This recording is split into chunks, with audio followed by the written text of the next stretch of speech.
When everybody hates it, we think it's okay. When everybody likes it, we gotta complain. We're quite contrary. Thank you, and welcome to Quite Contrary, the only show that's mathematically designed to disagree with you. I'm Zach Nanimus. Johnny Dim. And today we are going to be talking about the Spider-Man football movie, Spider-Man Homecoming, the spiritual successor to Teen Wolf. Another teen with fabulous powers uses his abilities to win at sports. Spider-Man Homecoming is a crowd pleaser, whether you're an old fan of the pigskin or a new fan of comic books. So Spider-Man Homecoming is the new joint venture between Sony Pictures and Marvel Studios. Yeah. And you can tell because of the beginning of the movie, because Sony doesn't have their big comic book flipping logo thing going on, they just went Sony, like right in the front of it. The whole merger, the joint venture it's stupid. They should just sell them. Now, overall, Johnny and I are split on this one. I think it gets about a 75%. Johnny says about 92. Yeah, 92. He really loved this movie. It's one of the best movies you've ever seen. It's a good superhero movie. I think it's, well, you'll see. People are really enjoying it, so here's what sucks about it. Number one, Spider-Bland. So, while we were watching this movie, there was something about it that kept gnawing at me. Something that I didn't like about it, but I couldn't quite put my finger on it. And it's that this movie is kind of boring. It doesn't put Spider-Man in any situations that we haven't seen him in before, and the writing never really dazzles you with anything pithy or meaningful for the audience to remember for a nice callback. It just kind of shows you stuff. It's not the worst, but it is way far from the best. Yeah, well, I'm sorry this big summer blockbuster didn't knock you off your feet. What would you have done to jazz it up? You want to know what I would have done in order to, make it sell better, make it a better product overall? Really? Yeah, I'm literally asking. More pictures of Spider-Man! Yes, sir! Number two! Sorry, I belched.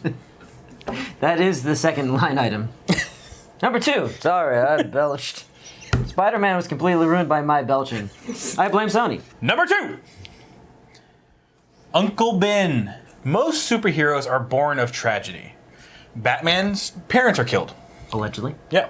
Superman's planet is destroyed. The Flaming Carrot suffered brain damage from reading 5,000 comics in one sitting. And as most people know, Spider-Man's big tragedy was the death, or should I say murder, of his Uncle Ben.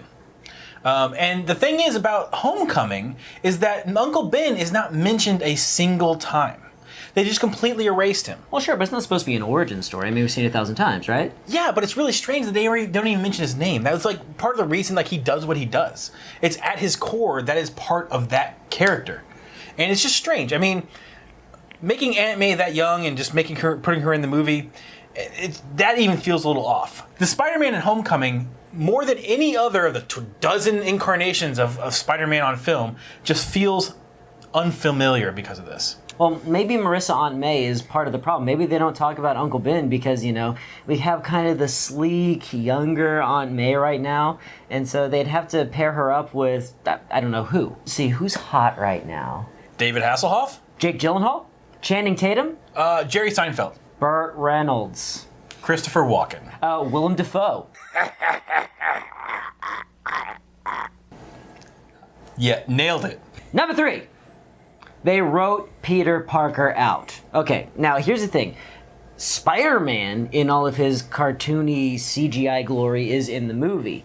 But they kind of skimped on the whole Peter Parker thing, especially when they talk about the thing that makes Peter Parker truly unique. Science! Science! He's this whiz kid. He's incredibly intelligent. He made his own spider shooters. He designed the web fluid that goes in them. He made trackers that work with his spider sense, which they don't even touch on in the movie, by the way. He's a computer hacker and all this. And what we actually get is actually Spider-Man and his amazing suit that Tony built for him.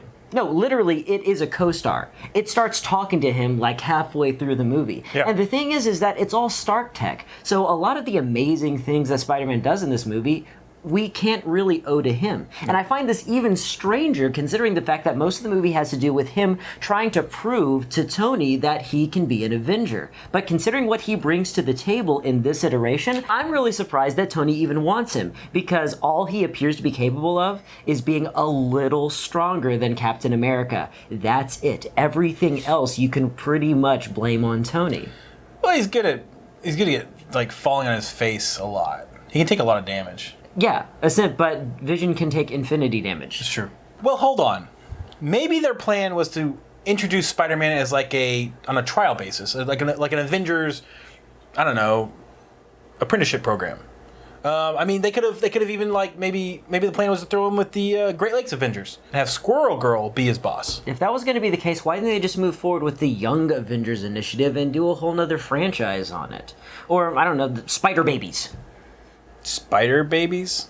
Spider Babies, they'll make our dreams come true. Spider Babies, they'll do the same for you. When your Uncle Ben is dead and you start to stick to walls. Just put on Tony's spider suit and kick Vulture in the... No, stop. No, not again. And that's our show, everybody. Thanks so much for watching. Sorry? And that's our show, everybody. Thanks so much for watching. I want to remind you that if you did enjoy this video, go ahead and click that subscribe button, give it a like, or leave a comment, whether you agreed with us, disagreed with us, or maybe there was something that we forgot. And always just go and check us out on Patreon. That's a thing we do. And thank you to our current patrons. You guys are the best. And on that note, I would like to end the proceedings the same way we always do, eating gummy snacks in silence.